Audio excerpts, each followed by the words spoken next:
Rocks and Winds.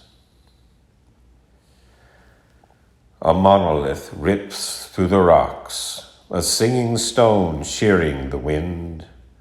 Wilting below in pillory stalks, erosive time mocks the minions that cannot defend, chin on a chest now sunken, that they failed to attest to truth, that their eyes had vacated vision for fallacies, lost to the sun, devoured by a fallow earth, buried alive at birth.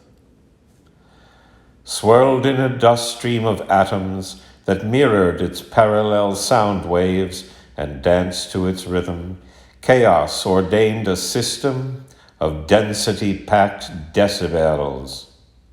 In expansion, there is a contraction, a kind of continual anarchy, a cyclical causal reaction, a necessity further distraction that dissipates into an energy, a more perfect, disparate harmony. The winds carry rocks into spaces. A comet pulls gravity's tail that trails the eye as it reaches the home of the infinite muses, where rocks and winds pelt like hail that melts as the tears that liquefy atmosphere. Star chandeliers drip dangled light into an eye that spins blue earth in a crystallized sky as music evolves from the spheres and light dissolves in the ears. The rocks and winds scattered the lands created when they first swirled. Prayers bowed to clasp cold hands, buried dust deep in bone-laden sands to reach this petrified world. Moods that linger finger perfection, encircle the rings of mummified moons, touching the whispered sounds of sensation. And as I am nothing to none, I will incant as I channel the runes deep down deep in my diamonded dunes.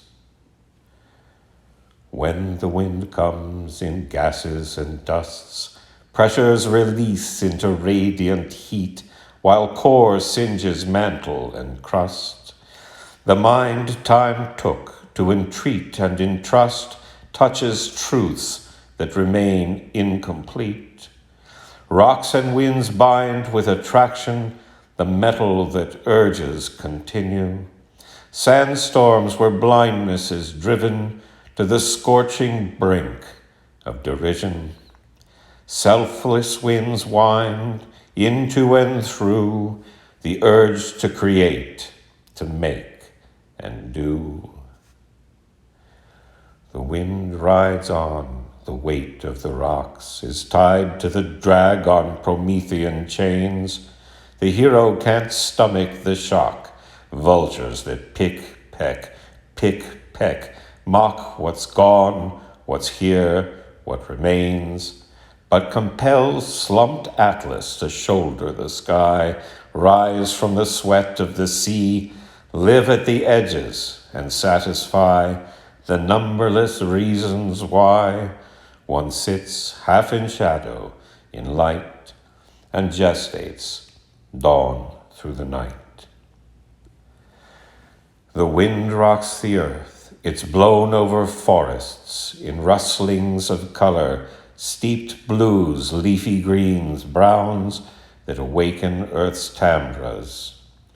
As if my own slipshod rhythms wander in wonder, scale the ascent up the steep-sided mount with verdure downstream, with richness aglow where white waters race. I sing to or shout to hollows, vales, and the sylvan devout who listen to hear what every fawn knows. Shadows cascade from shadows as echoes.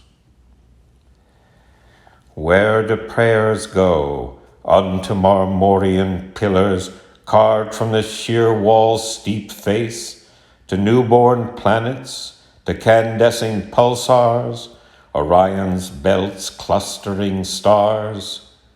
What distance conceives I sense in this space? I cast rocks and dust to the winds. Shoals of stars knock on a just entered mind. Is it better, know nothing, or just less than something, or be of the high-minded kind, away, far away from a gone humankind? The monolith lifts from its mountaintop plinth, and clear air in moonlight it's stunning. In clamor and caustics, a unified myth never can nourish those without anything. No one's as nothing.